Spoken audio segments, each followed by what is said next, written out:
আজকে বলি যাচ্ছিলাম ডাইকে কাছে ভাই 20 টাকার খাওয়া দেন ভাই 20 টাকার খাওয়া দেন আমি তো কবে তো কবে যাওয়ার বিষয় মানে সব ভিতরে আপনি একটা কাগজ পাওয়া দিতে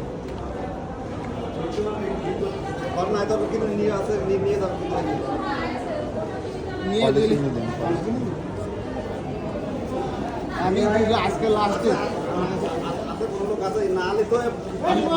ওই পাশে ব্যস্তেছে আমি তো এসে তো 1 মিনিট দাঁড়াতে চাইছি আমি তো দাঁড়াচ্ছি